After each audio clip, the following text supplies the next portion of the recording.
March 24, 1948.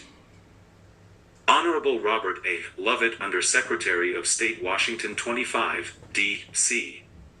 Dear Bob, the recent action of our government on the Palestine issue at the Security Council is a most disturbing and discouraging one to me. Our new policy strikes me as a tragic mistake which can lead only to more trouble and greater difficulties for all parties concerned, including the United States.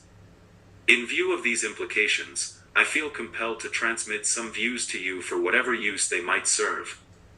As was clear from the very beginning, the Palestine security problem divides itself into external and internal influences.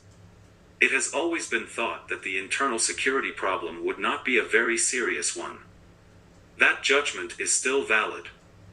If the surrounding countries had been given to understand from the very beginning that the United Nations solution was an accomplished fact and that no armed interference and violence would be condoned, I believe that Syria and Iraq and the others would have stayed out of the picture.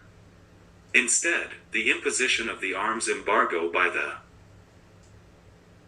United States and the failure of the leading powers to make their position clear and strong and unequivocal gave the Arab states reason for feeling that armed interference in Palestine would not make any difference whatsoever in their standing with us and in the United Nations.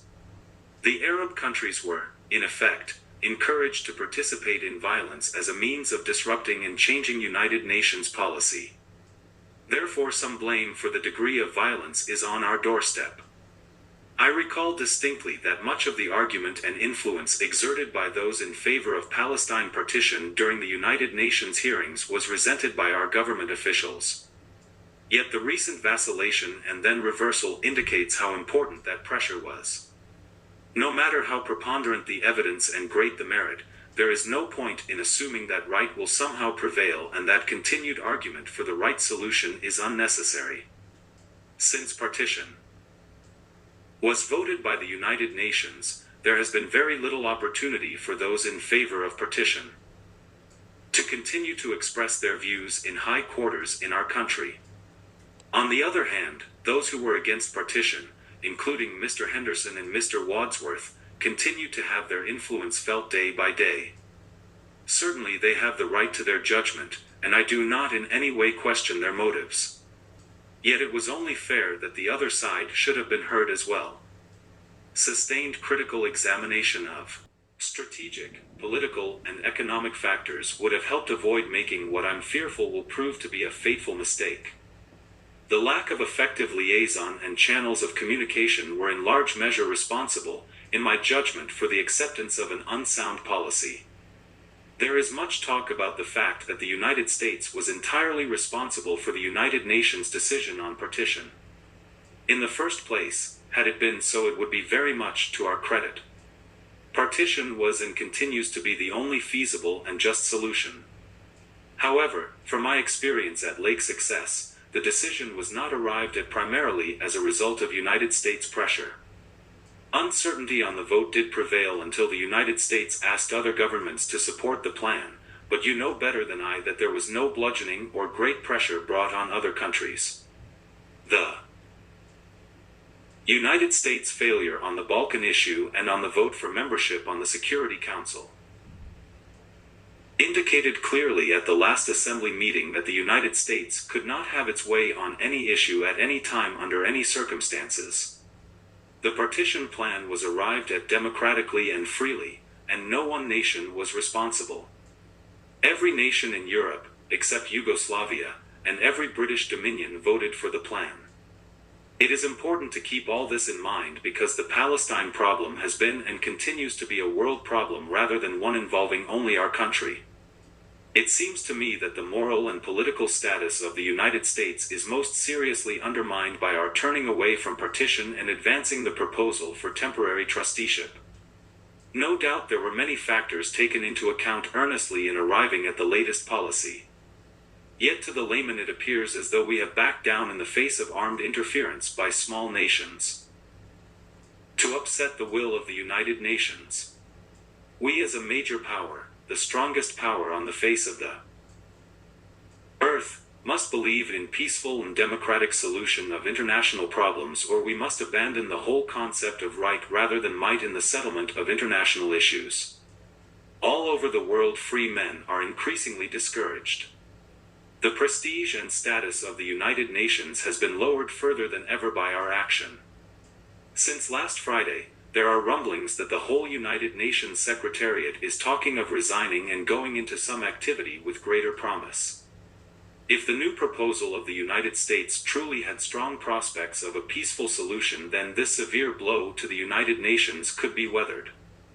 However, prospects for success under the new policy are not very bright, and it looks like greater rather than less trouble ahead. The Jews in Palestine are clearly against trusteeship. The Palestine Arab Higher Committee has also spoke vigorously against it. It is my conviction that before long all the Arab states will also be openly against trusteeship in any form acceptable to the United States. A good part of the trouble in Palestine over the years can be traced to vacillation and uncertainty and constant shifting of policies by the mandatory power. Now we seem to be following the same pattern. This shifting back and forth will increasingly complicate the problem and make a permanent solution more and more remote. As time goes on, an international force much larger than that required by the British will be needed to impose peace in Palestine. Even then, it will not be true peace. It will be more akin to a reign of terror and violence by armed forces against individuals and groups. I shudder to think of the possible, and even probable, implications of our new policy in Palestine, in the United States and around the world. Whether anything can be salvaged now is problematic. It is much more difficult to rectify mistakes than to start something de novo. The moral authority and persuasiveness of the United States in this question has been seriously impaired. However, the realities of the situation will require that some things be done. First of all, it seems inevitable that there will be some vacuum or gap after the British departure. I think the United States should immediately lift the arms embargo so that there will be the possibility of defense by those who are being attacked. The embargo never did have any justification, and it certainly has less and less as the May 15th date approaches. The United States and the rest of the major powers should express themselves clearly and strongly that they will not condone, nor further ignore armed interference by Syria and Iraq and other Arab countries in the Palestine conflict. As member nations of the United Nations, they are violating the basic principles of international peaceful relations. If necessary, they should be threatened with economic sanctions, which should be imposed if they refuse to withdraw their armed nationals from Palestine. The United States should express itself in favor of continued Jewish immigration on a scale of 100,000 or more per year, even during a period of temporary trusteeship. The DP problem is not being solved, and its solution is a must if a healthy Europe is to be re-established. This cannot be delayed further. Finally, the United States should make its position clear that it will support whatever decision the Assembly arrives at, whether it be permanent partition now or a short-term temporary trusteeship leading to partition or anything else. Without such an advance commitment, any new decision is meaningless. In fact, a new decision is unlikely without such a commitment, and in view of past experience, the commitment must be clear and specific if it is to carry weight. This country is now deeply involved in a very complex issue which cannot be solved to the full satisfaction of both parties. We shouldn't kid ourselves into believing that such a solution by agreement is possible. Therefore, we must be realistic, fair, and courageous. Without these basic attributes, we will be lost on this issue as well as on other issues. We can help lead the world to the democracy, peace, and prosperity, but only by facing issues fairly and squarely. I feel better having gotten this off my chest, and hope you will receive this in the sincere and constructive spirit in which it is sent. If you ever have a moment, I should like to talk with you in person about some of these matters. Very best wishes. Cordially, Robert R. Nathan